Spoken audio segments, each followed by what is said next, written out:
சூரா ஆல இம்ரான் 18வது வசனம். அல்லாஹு தாலா சொல்றான். எப்படி சொல்றான் அல்லாஹு தாலா பாருங்க. ஷஹீத் அல்லாஹ், அல்லாஹ் சாட்சி சொல்கிறான். அல்லாஹு தாலா சாட்சி சொல்கிறான். அன்னஹு லா இலாஹ இல்லாஹு, வணக்கத்துக்குரியவன் அவனை தவிர வேறு யாரும் இல்லை என. யார் சாட்சி சொல்றா? அல்லாஹு தாலா சாட்சி சொல்றான். அதாவது அஷ்ஹத், நான் சாட்சி சொல்றேன். அல்லாஹ் சொல்றான் ஷஹீத் அல்லாஹ், அல்லாஹ் சாட்சி சொல்கிறான். அன்னஹு லா இலாஹ இல்லாஹு, வணக்கத்துக்குரியவன் அவனை தவிர வேறு எவரும் இல்லை. குல் ஐயு ஷைஇன் அக்பரு ஷஹாதா, அதாவது அல்லாஹு தஆலா குர்ஆன்ல சொல்றான், ஷஹாதத்திலேயே சாட்சியிலேயே எது மிகப்பெரியது என்றால் அல்லாஹ் தான். குர்ஆன் அல்லாஹு தஆலா சொல்றான். எனவே அல்லாஹு தஆலா சாட்சி சொல்கிறான், வணக்கத்துக்குரியவன் அவனை தவிர வேறு யாரும் இல்லை. வல் மலாயிகா, அடுத்ததாக யாரு? மலக்குமார்கள் சாட்சி சொல்கிறார்கள், வணக்கத்துக்குரியவன் அல்லாஹ்வை தவிர வேறு யாரும் இல்லை. வ உலுல் இல்ம், உலுல் இல்ம் என்பவர்கள் அறிவு உடையவர்கள், இல்ம் கொடுக்கப்பட்டவர்கள். வணக்கத்துக்குரியவன் அல்லாஹ்வை தவிர, வணக்கத்துக்கு தகுதியானவன் அல்லாஹ்வை தவிர வேறு யாரும் இல்லை என அவர்கள் சாட்சி சொல்கிறார்கள். காயிமம் பில் கிஸ்த், காயிமம் பில் கிஸ்த், நீதியான சாட்சியாக. சாட்சி என்றது எப்படின்னா காயிமம் பில் கிஸ்த், கிஸ்த் என்றது என்னது? நீதி. நீதியான சாட்சியாக அவர்கள் சாட்சி சொல்கிறார்கள். லா இலாஹ இல்லா ஹுவல் அஸீஸுல் ஹகீம், வணக்கத்துக்குரிய நாயன் கண்ணியமிக்க அந்த, அதாவது ஞானமுடைய அவனை தவிர வேறு யாரும் இல்லை என்று அவர்கள் சாட்சி சொல்கிறார்கள். முதலாவது அல்லாஹ், இரண்டாவது மலக்குமார்கள், அடுத்ததாக அறிவு கொடுக்கப்பட்டவர்கள். இவர்கள் எல்லோரும் வணக்கத்துக்குரியவன் அல்லாஹ்வை தவிர வேறு யாரும் இல்லை என சாட்சி சொல்கிறார்கள் என்று அல்லாஹ் தஆலா சொல்றான். இந்த ஷஹாதா இருக்குது, அல்லாஹ் தஆலா சொல்றான் இந்த ஷஹாதா, இந்த ஷஹாதாவுடைய பெருமதி, இந்த ஷஹாதாவுடைய அர்த்தம், இந்த ஷஹாதாவுக்கு பின்னணி, இவைகளெல்லாம் எங்களுக்கு இந்த உலகத்தில் நம்ம இஸ்லாமிய மார்க்கத்தை ஏற்றுக்கிறோம், அதனால் நம்ம புரிஞ்சு கொள்றோம். ஆனால் இந்த ஷஹாதத்துடைய முழுமையான பெருமதியை மறுமை நாளில் என்ன செய்வார்கள்? இறை நிராகரிப்பாளர்கள் அதை உணர்வார்கள். ஏன்னா அந்த இடத்துல தான் ஹாலிக்குக்கும் ஹல்குக்கும் இடையிலான தொடர்பு வெளிப்படையாக விளங்கக்கூடிய காலம் அது. படைத்தவனுக்கும் படைப்புக்கும் இடையிலான தொடர்பு. ஏன்னா அல்லாஹு தஆலா கேட்பான், இணை வைத்து நரகம் போகின்றவன்ட்டு அல்லாஹு தஆலா கேட்பான். கேட்கிற நேரத்தில் எப்படி இறைவனே நம்ம என்ன நினைக்கிறோம்னு சொன்னா, அதாவது நம்ம சிந்தனை இயல்பா எப்படி பதிஞ்சிங்கன்னா, முஸ்லிம்கள் நாளை மறுமையில ஏகத்துவத்தோட வாரவங்க.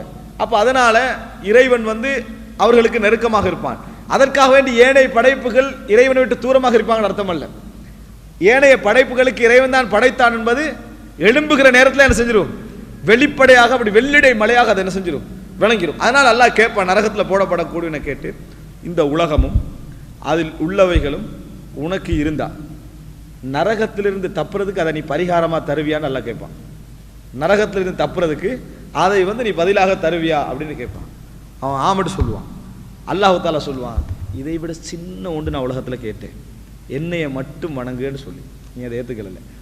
இதை விட மிக சிறிய ஒன்றை தான் நான் கேட்டேன், என்னை மட்டும் வணங்குன்னு நான் கேட்டேன், நீ அதை என்ன செய்யலை? ஏற்றுக்கொள்ளவில்லை. அதனால உங்களுடைய எதுவுமே இன்றைக்கு என்ன செய்யப்படாது? ஏற்றுக்கொள்ளப்பட மாட்டான்னு அல்லாஹ் தஆலா சொல்லுவான். அப்போ அல்லாஹ் தஆலா பேசுகிற இந்த அம்சம் இருக்கிறதே, அவனுக்கு அந்த ஷஹாதா எவ்வளோ அழகாக விளங்கும், எவ்வளோ தெளிவாக விளங்கும். அல்லாஹ் தஆலா அதை கேட்பான். இப்படி கேட்டு நடக்கும் இடத்துல நம்ம என்ன செய்கிறோம்? பார்க்கிறோம். அதனால தான், அதாவது மிகப்பெரிய நாளை மறுமையில் ஒரு மனிதன் இறைவன்ல ஆசை வைக்கக்கூடிய, இறைவனுடைய தயவை எதிர்பார்க்கக்கூடிய ஒரு மிகப்பெரிய பகுதியாக அது இருக்கும் தெரியுமா? ஏகத்துவம் தான் இருக்கும். இறைவனை மட்டும் வணங்கிட்டு போறவங்க இருக்கிறாங்களே, அவங்க பாவம் செய்திருந்தாலும் அல்லாஹு தாலா அவர்களுக்கு தண்டனை எழுதி இருந்தாலும், அல்லாஹு தாலாவுடைய தண்டனை பயந்தவர்களாக வாழக்கூடியவர்கள் நரகத்தை எந்த வகையில் நினைக்க கூடாது. ஆனாலும் அவர்கள் ஆசைப்படுவதற்கு ஒரு வழி எது இருக்குது? தௌஹீத், ஏகத்துவம் என்ற வாசல் தான். அதனால நான் பார்க்குற ஒரு அறிஞர் சொல்றாரு, யா அல்லாஹ், நீ எங்களுக்கு ஏவியதில் மிகப்பெரிய ஏவலில் நாம் உனக்கு வழிபட்டிருக்கிறோம். எது? யாரையும் இணை வைக்காதே எனக்கு அப்படின்னு நீ சொன்னாய். அதில் நான் உனக்கு கட்டுப்பட்டு தான் இருக்கிறேன். அதில் நாங்கள் என்ன செய்ய, நீ ஏவுதல்லையே அதான் மிகப்பெரியது, கட்டுப்பட்டு இருக்கிறோம். நீ தடுத்தவைகளில் மிகப்பெரிய தடையை நாங்கள் விலக்கி இருக்கிறோம். அது என்ன? நீ சிறுக்கு செய்யாதேன்னு சொன்னாய், அதை செஞ்சிருக்கிறோம், அதை தவிர்த்திருக்கிறோம். அதற்கு இடைப்பட்டதுடைய எங்கள் பாவங்களை மன்னித்தருள்வாயாக. அதுக்கு இடைப்பட்டதில் எமது பாவங்களை மன்னித்தருள்வாயாக. நீ கட்டளையிட்ட பெரிய கட்டளையை நம்ம ஃபாலோ பண்ணிக்கிறோம், நீ தடுத்த பெரிய தடையை நம்ம வாழ்க்கையில் என்ன செய்திருக்கிறோம்? தவிர்த்திருக்கிறோம். அதுக்கு இடைப்பட்டவைகளை மன்னித்தருள்வாயாக. அப்படின்னா என்னன்னு சொல்ல வராருன்னு சொன்னா, பாவம் செய்யலாம் என்பதற்காக அல்ல, இது ரெண்டுடைய அலுமத், அதாவது உயர்ந்த தன்மை. அதைத்தான் அல்லாஹ் தஆலா இந்த இடத்துல என்ன செய்யறான்? ஷஹாதான்னு சொல்லி காட்டுறான். மறுமை நாள் இது வெளிப்படையாக என்ன செய்யும்? அது புரியும் என்பதை நாங்கள் புரிந்து கொள்ள வேண்டும். இரண்டாவதாக அல்லாஹு தாலா அதாவது இந்த சாட்சிக்கு பின்னால குர்ஆனில் ஏராளமான இடங்களிலே தான் வணக்கத்துக்குரியவன் என்ற அந்த வாசகத்தை என்ன செய்யறான், வணக்கத்துக்கு தகுதியான வாசகத்தை அல்லாஹு தாலா பல இடங்கள்ல சொல்லி காட்டுறான். பாருங்க, குர்ஆன் வெறும் தகவல் சொல்லக்கூடிய ஒரு நூலாக இருந்தால் வணக்கத்துக்குரிய நாயன் அல்லாஹ்வை தவிர வேறு யாரும் இல்லைன்னு 6 வசனத்துல ஒரு இடத்துல வரணும். ஏன்னா தகவல் சொல்ற நூல் திருப்பி திருப்பி சொல்லிருக்க கூடாது, வேற வேற விஷயங்களை சொல்லணும். ஆனா குர்ஆன் அப்படி இல்லை, பக்கத்துக்கு பக்கம் என்ன செய்யும், வணக்கத்துக்குரியவன் அல்லாஹ்வை தவிர வேறு யாரும் இல்லைன்னு வரும். அப்படின்னா குர்ஆன் என்ன நூல் தெரியுமா, ஞாபகம் ஊட்டக்கூடிய ஒரு நூல், உணர்வு ஏற்படுத்தக்கூடிய ஒரு நூல். அதனால தான் குர்ஆன்ல ஒரு விஷயம் திருப்பி திருப்பி வரக்கூடியதை நம்ம என்ன செய்கிறோம், பார்க்கிறோம். அப்ப முழு குர்ஆனிலேயும் அல்லாஹு தாலா பல இடங்களில் தான் வணக்கத்துக்கு உரியவன் என்ற செய்தி அல்லாஹு தாலா என்ன செய்கிறான், பல இடங்களில் சொல்லுகிறான். இவருடைய தக்சீம் நான் சொல்லிட்டு வாரு வகைப்படுத்தலை. மூன்றாவது என்ன சொன்னால் அல்லாஹு தாலா தன் ஒவ்வொரு தூதர்களுடைய வாயாலும் எதை சொல்ல வைத்தான் என்பதை குர்ஆன்ல சொல்லி காட்டுகிறான். ஒவ்வொரு தூதரும் எதை சொல்ல வைத்தான். இப்ப இந்த தூதர் சொன்ன உடனே என்ன நினைக்கிறோம் தெரியுமா, முஸ்லிம்கள் தூதர்களை நம்புறாங்க, முஸ்லிம்களுக்கு சரி மற்றவங்களுக்கு இல்லை நினைக்கிறேன். அப்படி அல்ல. இறைவனிடமிருந்து செய்தி சொல்லக்கூடிய தூதர்கள் இருந்தார்கள் என்பது ஒவ்வொரு மதத்துடைய நம்பிக்கை. அவர்கள் அதை நம்புகின்ற முறையில தான் என்ன செய்கிறது, வித்தியாசம் இருக்கிறதே தவிர ஒவ்வொருவரும் என்னது ஒவ்வொரு பேர்ல அதை என்ன செய்கிறார்கள், நம்பி இருக்கிறார்கள். இப்ப நமக்கு நமது மார்க்கத்துக்கு பக்கத்தில் உள்ளவங்க யாரு, கிறிஸ்தவர்களும் யூதர்களும்.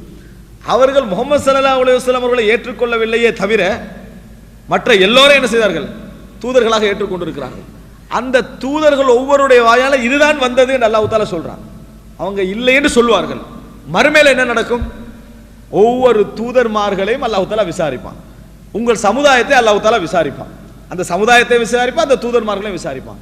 சமுதாயத்திட்ட கேட்டா அந்த தூதர்மார் எங்களுக்கு செய்தி சொல்லலேன்னுவாங்க, அந்த தூதர்மார்கிட்ட கேட்டா நாங்க சொன்னோம்னுவாங்க. என்ன சாட்சி என்று கேட்டா முகம்மதுடைய சமுதாயம். யார் சாட்சி, முகம்மதுடைய சமுதாயம். எல்லா தூதர்மார்களும் இந்த பதிலாக முகமதுடைய சமுதாயத்தை சொல்வார்கள். முகம்மதுடைய சமுதாயத்தை அல்லாஹ் தஆலா விசாரிப்பான். அப்ப தூதர்மார்களுடைய விசாரணை மறுமையில் ஒரு மிக முக்கியமான ஒரு விசாரணை. சொன்ன செய்தியை சொன்னார்களா அப்படின்றது. அதனாலதான் அவர் ஒரு பகுதியான செய்யறாரு, சொல்றாரு இவர்களாம் தூதர்களை நம்பியவர்கள். முகமது சமுதாயத்தை விசாரிக்கிற நேரத்தில் அல்லாஹ் தஆலா உங்களுக்கு யார் ஆதாரம் என்ன செய்வார்கள், அல்லாஹ் தஆலா கேட்பார்கள்ட்ட. அப்ப அல்லாஹ் நம்ம எல்லாம் என்ன செய்வோம், முஹம்மது ஸல்லல்லாஹு அலைஹி வஸல்லம் அவர்களை சொல்லுவோம். முஹம்மது ஸல்லல்லாஹு அலைஹி வஸல்லம் அவர்கள் தான். இப்ப அந்த இடத்துல எல்லாம் அவர்கள் எல்லோரும் இறைவனை என்னது சொல்ல முடிந்திருந்தும் கூட முகமதுடைய சமுதாயத்தை என்ன செய்வார், அவங்க சாட்சியா சொல்லுவாங்க. ஆனா ரசூலுல்லாஹி ஸல்லல்லாஹு அலைஹி வஸல்லம் அவர்கள் தான் இறைவனை என்ன செய்வாங்க, சாட்சியாக அந்த இடத்திலே சொல்லுவார்கள். அந்த நேரத்தில் அத்தனை பேரும் பொய் சொன்னார்கள் என்பதற்கு சாட்சியாக யாருடைய சமுதாயம் இருக்கும், முஹம்மது ஸல்லல்லாஹு அலைஹி வஸல்லம் சமுதாயம் இருக்கும். அதைத்தான் அல்லாஹ் தஆலா குர்ஆனிலே சொல்லி காட்டுறார். வகதாலிக ஜஅல்நாக்கும் உம்மத்தன் வஸத்தன் லிதகூனு ஷுஹதா அலன் நாஸ். அதாவது இப்படித்தான் உங்களை நாம் நடுநிலையான சமுதாயமாக ஆக்கினோம், ஏனைய எல்லா சமுதாயத்துக்கும் நீங்கள் சாட்சி சொல்வதற்காக என்று ரசூல் ஸல்லல்லாஹு அலைஹி வஸல்லம் அவர்களை இந்த தஃசீர் என்ன செய்றாங்க, இந்த வசனத்துக்கு சொல்றாங்க. மறுமை நாளில் நீங்கள் நடுநிலையான ஒரு சமுதாயமாக இருக்கணும் என்பதற்காக நாம் உங்களை என்ன செய்திருக்கிறோம், இப்படி சாட்சியாளர்களாக ஆக்கி இருக்கிறோம் அல்லாஹ் தஆலா சொல்றோம். எனவே தூதர்மார்களுடைய பிரச்சாரம் எதுவாக இருந்தது என்ற சாட்சி மிக முக்கியமானது என்பதை அல்லாஹ் தஆலா என்ன செய்றான், சொல்லி காட்டுகிறான்.